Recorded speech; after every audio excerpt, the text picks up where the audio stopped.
SNoE29.com. Before we get in the program, Holly, it's time for this week's joke. What is a potato's least favorite day? Sunday? Friday. Like fried. Oh, fried, because it gets fried, play on words. Okay. This week's garden joke is brought to you by Rescue.com. American-made rescue products keep your family, home, and yard protected from pests like wasps, hornets, yellow jackets, flies, ants, and more. Learn more at Rescue.com. That's RESCUE.com. So we're kind of getting closer to that time where some people are happy that frost will be coming to in the gardening season. Others do whatever is possible in order to prolong the growing season for the warm weather crops. Some of you have invested in greenhouses and or high tunnels in order to grow further in and sometimes through the winter months. For those of you who are growing strictly outside, and when the frost comes, you'll shut her down and see you again next spring. There are some things in which you can do to make sure that you can get as many ripe tomatoes off of your vines before the frost comes, because there's no more, disappointment than having a whole bunch of green tomatoes. It's going to frost tomorrow. You got to pull them all off, or they turn into muck. Now, as the season progresses into the fall, the days are getting shorter, getting cooler. You don't necessarily, that tomato is not as crisp and popping fresh as those first couple of dozen were on the vine, because of just environmental conditions and the natural progression of the way the summer and the plant grows. So there's some things in which we can do in order to encourage the plant to produce ripe tomatoes, and we don't have as many green tomatoes on the plant. One thing is clip off, pinch off, break off the growth tips on these tomato plants. You can get a big shrub of tomatoes and there's a lot of growth tips, so just give it a giant haircut. Now, from flower to fruit, you're looking at 20 to 30 days. 20 days on the cherries, 30 days on the larger beefsteaks. So you can prevent more. If you see flowers starting to develop, you can take the risk and kind of, my first average frost date is the 15th of October.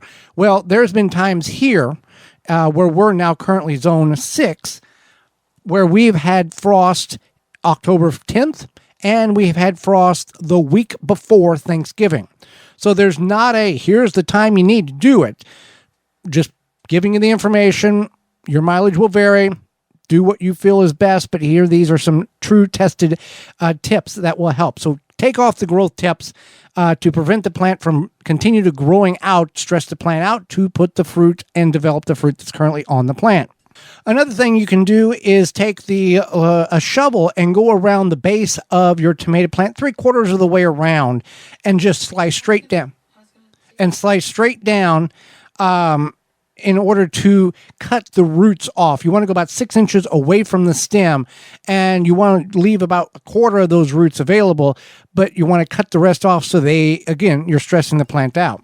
You can also reduce watering or just stop watering. Which if it rains, there's nothing you can do. Right. But if you're not having a rainy fall and then you stop watering, that's going to stress the plant out. And you don't want to, as you get closer to frost, you want to discontinue watering. But if it's not super close to frost, maybe 50%, you don't want to stress them out too much initially. Now, another way in which you can ripen tomatoes is what is called red plastic. It's a material that this works only if you have an in-ground or ground level irrigation system. You're putting this plastic around the base of the plant on the soil, and it reflects light back up into the plant itself. Right, and this is actually proven to be effective. Now, some people say to use aluminum foil. I think that's a little... well, the aluminum foil is supposed to reflect you might as well use a mirror. Right. Never mind 17 mirrors in the yard, sir. Don't worry about that. It'll be fine. It could be distracting if you're... Aircraft flying over. Right, or like if you're near a road and then all of a sudden the light hits it. Anyway, so the red plastic is actually proven by... looks like a number of... It's been tested and University Extension, so it's not a myth. Like it does sound like a myth, like like a joke almost. Like I ripen my tomatoes faster with red plastic, but it is proven to work. You can also you want to make sure you are harvesting regularly. Now this will help obviously the tomatoes grow, but then when you harvest regularly, it does allow the plant to put more energy on the remaining green fruit to increase and you talk about that. Let's talk about when you should harvest. And if you're harvesting waiting till the fruit is completely ripe at this point, there's nothing wrong with that. What you can do from this point forward is, as you see the pigmentation of the fruit begin to change, it ripens from the bottom up and around the shoulders into the stem. So as you see that color change on the bottom of the tomato, go ahead and pull it off. Put it in a windowsill or in an indirect light, or in like a garage, somewhere where it can get some ambient light, and it's going to ripen in 3 to 5 days. Now, will it be as sweet as what's on the vine? Probably. It's not going to really affect it a whole lot, but you're getting that fruit off the vine so that plant can go, okay, now I can focus on other things that ripen other tomatoes instead of trying to get that one to ripe that would take an additional 4 days of energy. Right. And so another thing you can do is if you have to pull your tomatoes off the vine, and this happened to us once, we had to aggressively pull a bunch of tomatoes off of the vine and they were still pretty green. And you can lay them out on a flat surface, just one layer, hopefully in sunlight. If you don't have sunlight to do that in, it's fine. And they will ripen on their own. It does take a little bit of time, and you're not going to have the wonderful flavor as you would. They're going to be a little bit more bland. You can also, if you want to ripen them even quicker, you can put them in a paper bag and use a banana or an apple. And this also works for avocados too, because of the methane that ethylene. Yeah. And so those fruits release this ethylene gas, and it helps ripen the tomatoes. Just make sure that if you do that, you are checking them, because they can ripen quickly if you have a bunch and then all of a sudden there's a bad tomato and blah, blah, blah. You can create a warm environment, like a cardboard box or a kitchen drawer, and you want ideally 70 to 75 degrees Fahrenheit. I think that it's probably more convenient to just do the paper bag trick. And because you try to get this precise temperature, there's a lot of work going in for what little return that you may get from this. Green tomatoes, you can make, what is it? No, it's not chutney. It's salsa verde. But I think that's supposed to be just like green tomatoes. The green tomatoes, yeah. If you've got green tomatoes. Yeah. You can also do fried green tomatoes, the old classic. People will actually not even wait till like the first harvest of tomatoes. They will wait until they're big and green and pull them off strictly for that. I believe it's like a really southern thing. It's not a northern thing. I've never had them. Have you had them? You've had them? Yeah. Tell us more. They're okay. They're not something you look forward to. They would not be something. Because I think they're fried in cornmeal. Yeah, and you don't like cornmeal. I don't like cornmeal. No. So maybe I should try. I don't really like. We would not be invited to many people's homes. We have anywhere. You want some cornbread? I hate cornbread. I hate okra. I don't like rhubarb. That's like, it's fine. There's other stuff to eat. I know, but people who've had cornbread? You've had good. You got a good cornbread, and you got to smother it either in butter or maple syrup. Listen, and some people break it apart and put ketchup on it.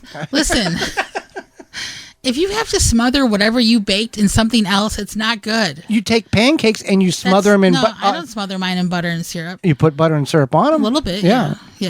But I've also eaten plain pancakes because I like them. Oh. I make dessert breads that I don't have to smother in butter and Cool Whip and but anything with maple syrup or butter or Cool Whip, it makes it a little bit better. It does. Yeah. Okay. I'm not denying that. I'm just saying. So you have some options for ripening your tomatoes, whether it be off the vine or on the vine. And it's something that we have done a number of times, and it really does make a difference. Now, you can, if like we always get in this situation where it's going to be, frost, a chance of frost or frost tonight. And then you look at the 10-day forecast and it's like, oh, it's beautiful the next 2 weeks plus. you can take bed sheets and cover your tomatoes. Or like plastic. Or Well, whatever. plastic, Yeah. the issue with plastic doesn't breathe, and it can get Oh, cold, and it will kill whatever It touches. leaves it Yeah. touches. So you don't want to use a flannel blanket, but you can cover your areas of tomatoes with just bed sheets, and that will be enough protection over the night in order to make that through and then get a few more days out of it if you want to go to that level of prolonging the inevitable that's going to eventually kill the tomatoes. But, we had this where it's, one night of really, 35 temperature, and then the next 2 to 3, 4 weeks, it's above average and everything's still doing relatively well, even though it is getting cooler. Right. Right. Exactly. So with that being said, we are brought to you today by our sponsor, Walton's Inc. We know you care about where your food comes from. Canning and preserving your fruits and vegetables is great, but what about the meat? At Walton's, you can get the equipment, seasoning, and supplies to make sausage, jerky, and any other meat product to your way, to your high standards. Do you want to make snack sticks that people will actually like? Walton's created meatjuststicks.com, an informational site to help you make the best finished product. They have meat grinders, mixers, sausage stuffers, spices, and more to help you go from animal to edible. Walton's everything but the meat. Use code GROW50, that's GROW50, to save 10% off your order at waltonsinc.com.